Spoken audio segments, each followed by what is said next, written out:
मुस्तफिजुर रहमान को आईपीएल से निकालना भारत को इतना महंगा पड़ेगा कि आप बीसीसीआई ने इस रिएक्शन का अंदाजा लगाया था या मिस कैलकुलेशन हो गई उनसे कोई? देखिए, ये भारतीय क्रिकेट बोर्ड का मसला नहीं है, ये भारतीय क्रिकेट बोर्ड की नाकामी नहीं है। बुनियादी तौर पर ये भारतीय हुकूमत की हठधर्मी और भारतीय हुकूमत की एक तरफ बैनुल अक़वामी खेलों की मेजबानी लेने की ख्वाहिश और दूसरी तरफ उनका डबल स्टैंडर्ड जो है वो खुलकर सामने आ रहा है। और खमियाजा जो है वो आलमी सतह पर खेलों के जो मामलात हैं वो मुतासर होने की शक्ल में सामने आ रहा है। भारत मुस्तकबिल में ओलंपिक को होस्ट करना चाहता है, लेकिन अगर ये रवैया भारत का रहा कि पाकिस्तान वहां जाकर खेलना नहीं चाहता, बांग्लादेश के खिलाड़ियों को वो अपनी सरजमीन पर खेलता हुआ देखना नहीं चाहते, तो वो कैसे चीजों को आगे लेकर चलेंगे। लेकिन अभी इस तमाम मामले में बहुत कुछ होना बाकी है। अब देखना यह है कि बांग्लादेश क्रिकेट बोर्ड अपने कार्ड किस तरह खेलता है, क्योंकि बांग्लादेश क्रिकेट बोर्ड का सिर्फ ये कह देना कि जी हम अपनी टीम को भारत नहीं भेजेंगे, आईपीएल के जो मैचेस हैं वो बांग्लादेश की सरजमीन पर दिखाई नहीं जाएंगे, ये इतना आसान है नहीं। ये अपने तौर पर तो उन्होंने कर लिया, लेकिन इंटरनेशनल क्रिकेट काउंसिल को घुटनों पर लाना, जिस तरह पाकिस्तान क्रिकेट बोर्ड ने इस साल चैंपियंस ट्रॉफी के दौरान किया, और उसके बाद इंटरनेशनल क्रिकेट काउंसिल को जो फ्यूजन मॉडल था उसको अंडरस्टैंड करना पड़ा। भारत नहीं आएगा तो पाकिस्तान भी भारत जाकर नहीं खेलेगा। 3 साल का ये माहिदा हुआ है, तो बांग्लादेश क्रिकेट बोर्ड को भी और बांग्लादेश की हुकूमत को खास तौर पर अब सारे मामलात को जो है वो हैंडल करना होगा और टैकल करना होगा। अच्छा याहिया साहब, क्या पाकिस्तान और बांग्लादेश का ये मुत्तहिदा महाज आईसीसी को घुटने टेकने पर मजबूर कर सकता है? देखिए माम, बात दरअसल ये है कि बहुत मुश्किल भी है और बहुत आसान भी है। सही। और जो रवैया इस वक्त भारत की हुकूमत का है और भारत में जो इंतहा पसंद सोच है, जिसकी वजह से कोलकाता नाइट राइडर में मुस्तफिजुर रहमान 9 करोड़ में बिकने के बाद अब नहीं खेल रहे, उनका नाम वापस लिया गया और भारतीय क्रिकेट बोर्ड जो है उसको घुटने टेकने पड़े। अब सिंपल स्टांस बांग्लादेश की हुकूमत का ये होना चाहिए कि जी बांग्लादेश का खिलाड़ी अगर आईपीएल में नहीं खेल सकता और फ्रेंचाइज को उसका नाम विड्रॉ करना पड़ रहा है वहां की इंतहा पसंद सोच के साथ, तो ऐसे में इंटरनेशनल क्रिकेट काउंसिल जो है वो बांग्लादेश की टीम की सिक्योरिटी की जमानत दे। इंटरनेशनल क्रिकेट काउंसिल तो बांग्लादेश को सिक्योरिटी की जमानत नहीं देगा। बांग्लादेश को भारत में सिक्योरिटी की जमानत भारतीय हुकूमत देगी।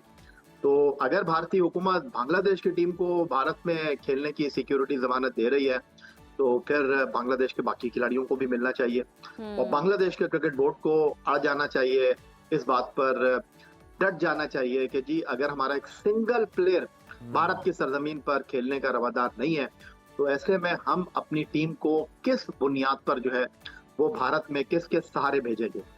ये वो ग्राउंड है जिस पर बांग्लादेश हुकूमत को स्टांस लेना चाहिए। बाकी सारी बातें फालतू हैं, क्योंकि इंटरनेशनल क्रिकेट काउंसिल के साथ ये सारे क्रिकेट बोर्ड जो है वो एक मेमोरेंडम ऑफ अंडरस्टैंडिंग पर साइन करते हैं। इस तरह बांग्लादेश का क्रिकेट बोर्ड जो है अपने आप को दूध में से मक्खी की तरह नहीं निकाल सकता, उनके ऊपर पाबंदियां लग सकती है। तो सिंपल इज दैट, जो तरीकाकार है जिस तरह इस साल पिछले साल चैंपियंस ट्रॉफी के दौरान हुआ था, हुकूमत पाकिस्तान क्रिकेट बोर्ड के पीछे खड़ी थी। उन्होंने कहा कि जनाब अगर भारत की टीम पाकिस्तान नहीं आ रही तो फिर हम किस बुनियाद पर भारत अपनी टीम को भेजेंगे, और दूध का दूध और पानी का पानी सामने आ गया। ये सब उस बयान की बात कर लेते हैं जो बांग्लादेश से आया और भारत में बड़ी तकलीफ महसूस की गई इस बयान पर। बांग्लादेश में खेल और नौजवानों के उमूर के अबूरी मशीर आसिफ नजरल ने जो कहा कि गुलामी के दिन खत्म, क्या ये जुमला एशियन क्रिकेट में भारत की बादशाहत के खात्मे का ऐलान? देखिए, बात करना, जज्बाती अंदाज में गुफ्तगू करना, ये सारी चीजें अपनी जगह है, लेकिन रियलिटी को फेस करना चाहिए। हमारे पास जितने भी क्रिकेट के एक्सपर्ट हैं और जितने भी लोग खेल के हवाले से बात करते हैं वो सतही बात करते हैं। मैं किसी को चैलेंज नहीं कर रहा, लेकिन बहुत सारी चीजों को, बहुत सारी मालूमात का पता ही नहीं है।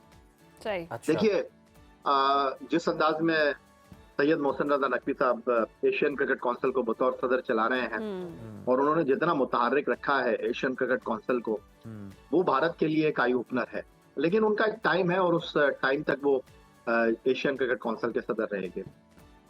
भारतीय cricket board Asian cricket council से कोई पैसा नहीं लेता।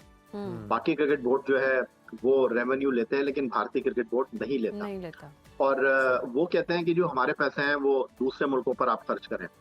लेकिन इस वक्त जो स्टांस पाकिस्तान क्रिकेट बोर्ड का है, पाकिस्तान क्रिकेट बोर्ड कभी खेल को सियासत के साथ नत्थी नहीं करता।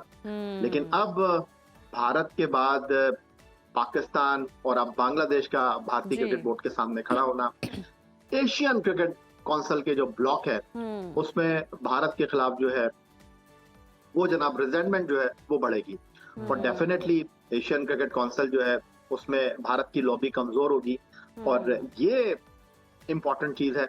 लेकिन उसके साथ साथ जहां तक ये आईसीसी की बात है, जी। यहाँ पर अमित शाह के साहबजादे जय शाह मौजूद है। जी। वो किस तरह अपने कार्ड्स को खेलते हैं, क्योंकि ये एशियन क्रिकेट काउंसिल का टूर्नामेंट है नहीं, ये आईसीसी का टूर्नामेंट है। तो ये देखना होगा कि ये कितना इम्पोर्टेंट है। यकीनन याजिया साहब, जो भारत का पुराना वतीरा है जिससे कोई ताल्लुकात थोड़े ख़राब हो जाएं तो वो हर चीज़ में सियासत करते हैं, चाहे वो फिर खेल ही क्यों ना हो। और अगर पाकिस्तान और बांग्लादेश नहीं खेलते तो क्या ब्रॉडकास्टर्स वर्ल्ड कप को डूबने से बचा पाएंगे? देखिए, दुनिया को सबको पता है कि इंग्लैंड, ऑस्ट्रेलिया, भारत, बांग्लादेश, इन मैचों का कोई इतना खास फर्क पड़ने वाला है नहीं। हाँ, जो सबसे इम्पोर्टेंट चीज है वो ये है कि अगर आईसीसी या एसीसी की सतह पर पाकिस्तान इंडिया का मैच नहीं होगा तो फिर बड़ा नुकसान हो जाएगा। तो बांग्लादेश क्रिकेट बोर्ड अभी उस जगह पर नहीं खड़ा हुआ है कि बांग्लादेश क्रिकेट बोर्ड आईसीसी को जाके कह दे कि जी मैं वर्ल्ड कप खेलने के लिए नहीं आ रहा। तो बांग्लादेश के भारत ना जाने से जो है वो अरबों डॉलर का इंटरनेशनल क्रिकेट काउंसिल को नुकसान हो जाएगा। हाँ, मैच की जो टिकटें हैं, जो बांग्लादेश के फैन हैं, जो बांग्लादेश को सपोर्ट करने वाले हैं, वो शायद मैदान में नहीं आएंगे। लेकिन अपने कार्ड्स को मैं दोबारा आपसे यही बोलूंगा कि बहुत अच्छे तरीके से खेलना चाहिए। इस वक्त वीक फुटिंग के ऊपर भारतीय क्रिकेट बोर्ड है, बांग्लादेश क्रिकेट बोर्ड बहुत स्ट्रांग फुटिंग के ऊपर है। दुनिया ये सारा तमाशा देख रही है। लेकिन अब बांग्लादेश क्रिकेट बोर्ड अपने कार्ड को किस तरह खेलता है ये इंपॉर्टेंट होगा। लेकिन ये कहना कि जी बांग्लादेश अगर वर्ल्ड कप में नहीं जाएगा तो रेवेन्यू डूब जाएगा, ब्रॉडकास्टर को नुकसान हो जाएगा, ऐसा कुछ नहीं होने वाला। जी। अच्छा, ये सब मुमकिनात पे बात कर लेते हैं कि वर्ल्ड कप श्रीलंका शिफ्ट करना कितना मुमकिन हो सकता है। क्या आईसीसी के पास अब हाइब्रिड मॉडल के अलावा कोई रास्ता मौजूद है? देखिए अजीज, बात दरअसल ये है कि ये भारत के लिए बहुत बड़ा चैलेंज बन गया है, क्योंकि मुस्तकबिल में भारत जो है वो ओलंपिक को होस्ट करना चाहता है। पाकिस्तान भारत जाकर खेल नहीं रहा। अब अगर बांग्लादेश ने भी भारत जाकर खेलने से इनकार कर दिया तो फिर वो किस बुनियाद पर, किन ग्राउंड्स पर ओलंपिक की मेजबानी के लिए बेट करेंगे। तो आने वाले दिन इस तमाम सूरत हाल में अहमियत के हामिल होंगे। और देखना ये होगा कि इंटरनेशनल क्रिकेट काउंसिल की सतह पर आईसीसी में जो लोग, जहां भारत का असर और रसूख बहुत ज्यादा है, वो किस तरह इन मामलात को हैंडल करते हैं। लेकिन बांग्लादेश क्रिकेट बोर्ड को सिर्फ और सिर्फ अगर इस ग्राउंड पर रहना है कि जी हमारे खिलाड़ियों को भारत में सिक्योरिटी थ्रेट है, वो बहुत आराम से जो है इस तमाम सूरत हाल से निकल जाएंगे। हो सकता है कि लॉजिस्टिकली इतना इम्पोर्टेंट, इतना आसान नहीं होगा कि श्रीलंका जो है वो बांग्लादेश के मैचों को शिफ्ट कर दिया जाए। लेकिन फिर वो कहते हैं ना कि मरता क्या ना करता। अगर आप भारत को घेर कर ले आएंगे, भारत घिरा हुआ है, भारत मुश्किल सूरत हाल से दो चार है अपनी इंतहा पसंद सोच की वजह से, तो फिर तो ठीक है। अदरवाइज वो जितना डिले करेंगे उतना उनके लिए मसाइल तो ये साहब, अगर बांग्लादेश अपने फैसले पर डटा रहा तो क्या आपको लगता है कि दीगर ममालिक भी भारत के खिलाफ खड़े हो जाएंगे? देखिए, ये कहना कबल वक्त होगा, लेकिन मसाइल बहुत हैं इस आईसीसी T20 वर्ल्ड कप में। और बॉल जो है वो भारत के कोर्ट में है। और सिर्फ बांग्लादेश के नहीं बल्कि वो सारे लोग जो कि पाकिस्तान में पैदा हुए हैं और मुख्तलिफ ममालिक को रिप्रेजेंट कर रहे हैं, उनके वीजे देने के हवाले से भारतीय हुकूमत जो है अभी लेतो लाल से काम ले रही है। इस वर्ल्ड कप में यूएई जा रहा है, इस वर्ल्ड कप में इटली आ रहा है, इस वर्ल्ड कप में कनाडा आ रहा है, इस वर्ल्ड कप में बाकी ऐसे बहुत सारे मुल्क हैं जहां पर बड़ी तादाद में पाकिस्तान में पैदा होने वाले क्रिकेटर्स मौजूद हैं। तो ये भारतीय क्रिकेट बोर्ड के लिए एक बड़ा टफ टास्क होगा कि वो किस तरह इन चीजों को लेकर चलता है। अदरवाइज ये वर्ल्ड कप इतना स्मूथ लग नहीं रहा। बिल्कुल। अच्छा, ये सब इवेंट के अलावा अगर हम बात कर लें, उस्मान तारी के बॉलिंग एक्शन पर एतराज़ आया। आप क्या इस एतराज़ की वजह समझते हैं? क्या ये सिर्फ टैलेंट को दबाने का एक और भारतीय हथकंडा ही है?